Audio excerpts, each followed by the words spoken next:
I told the suspect to halt, and when he did, he run over between the Carter over there and then got in front of a woman, which shielded me from taking a shot at him.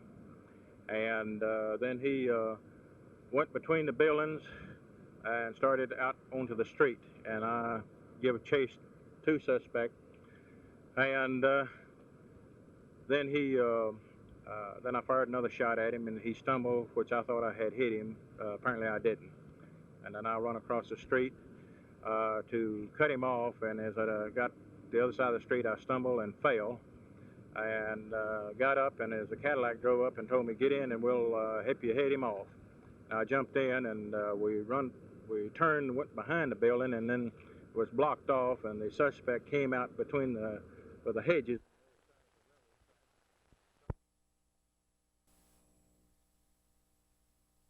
There is concern that the passage of so many months of captivity will have long-term adverse effects on the well-being of those men. All accumulated information points to substandard, inhumane treatment, and excessive solitary confinement. We are asking that the people answer to the plight of our men and their families through the positive action of prayerful concern. The weekend of November 8th and 9th can be used as a forum for the expression of moral and religious concern for our now defenseless countrymen who have fallen to the mercy of the enemy. Our prayers will be raised on the National Days of Prayer, and we hope that our prayers will be joined by all Americans.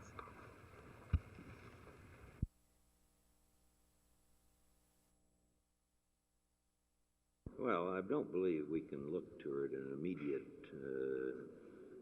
destruction of all of our defense efforts by any means. We still will require airplanes and other implements of defense to maintain our posture throughout the world. I think this still maintains a level of production for the defense establishments. There will have to be some curtailment, of course. But I'm hopeful that this curtailment can be merely a shift over to commercial products and a direct transfer rather than a closing of establishments and a reopening elsewhere. Well, now the war effort did see a great economic and population growth in this area. Do you think that the letdown will not be as strong as was the buildup?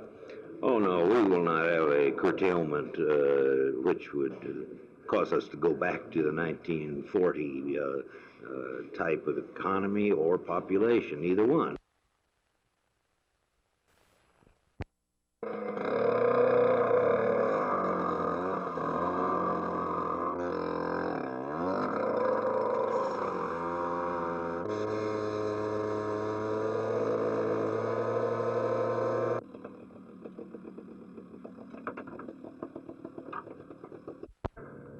Take us 45 minutes, but our primary concern, once again, is care for the victim. The Crow takes a very step-by-step procedure. The amateur rushes, fumbles, and falls.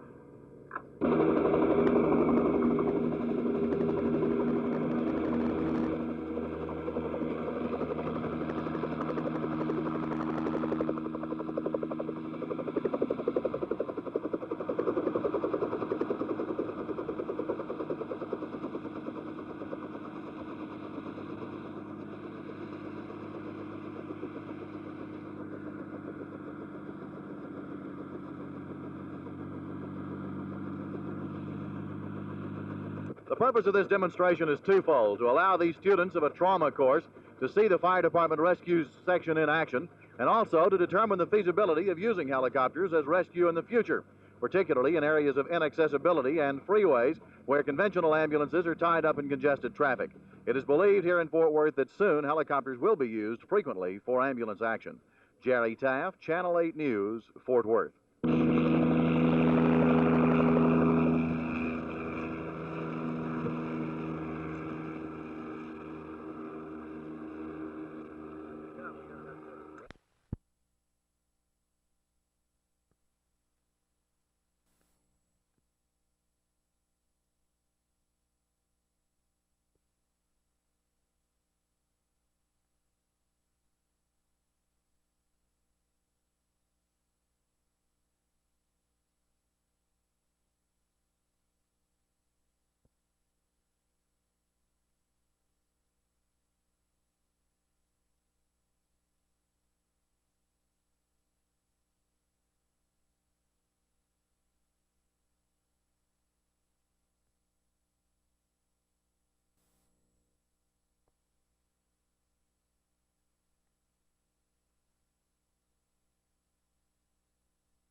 Well, Art, Senator Williams is well known for his wild charges, many of which are never substantiated, and this is another one of those. He's trying to show that there's a fire when there is not even any smoke. The facts are that, I'll answer your first question this way. The land in question was originally owned by the city of Austin, and it was given years ago to the federal government at no cost to the federal government for use as a fish hatchery, and was used for that purpose for a long time. And recently, when it had been abandoned as a fish hatchery, the federal government simply gave it back to a nonprofit corporation in Austin for the use and benefit of the people of Austin from whence it originally came. So that the federal government has not been out a dime in this double exchange of property. I want you to give the land back. Is there any chance of that? Well, I haven't had an opportunity to look into the legal implications of it, but if they want the land back and it's legal that they can get it back, we have the land. It's in the same condition that it was when they gave it to this corporation, and if the law requires us to give it back, we're certainly in a position to do it, because we've done nothing with the land since we got it. But you're making no money on the land, no profit. No, absolutely not. Why do you think Senator Williams made these charges today? I think he likes to see his name in the paper. Why do you think he picked on you? Oh, I guess if I had to be candid, because I'm a good friend of President Johnson's, and he'd like to embarrass President Johnson if he could find a way to do it.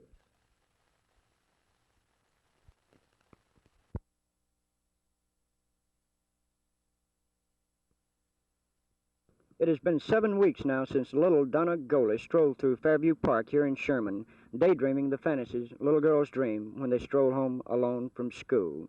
The following day, her body, battered, half-nude, was found in a weeded field beside a narrow gravel road just north of town. What happened in between has evolved into one of the most baffling, mysterious murder cases ever to confront North Texas lawmen. Thus far, not one clue to the possible identity of the killer has been found. And, according to Grayson County Sheriff Woody Blanton, we don't know who we're looking for or even where to look. We know that the child was picked up in the approximate area of the school when she got out around noon on September the 10th. We feel like we know about what time she was picked up according to our investigation. We don't know, as I said before, what happened or where it happened, where the child was killed. I lean to the theory that perhaps someone that was familiar with the area and knew about this child's habits would make me believe that probably it might be locally. And I have nothing to really to substantiate this either.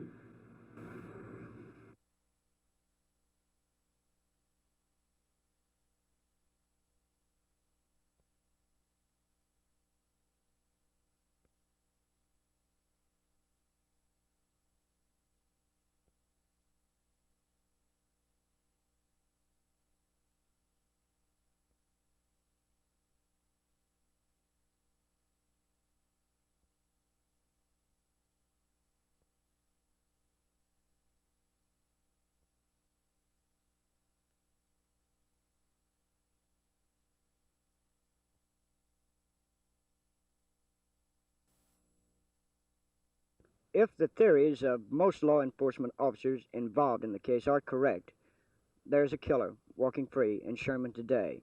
The possibility has prompted a number of mothers to form patrols for parks and school areas. Meanwhile, investigators yet search for that one shred of evidence, that first tip, which may yet lead them to the solution to the Donna Gollish mystery. This is Tommy Ayres in Sherman reporting for Channel 8 News.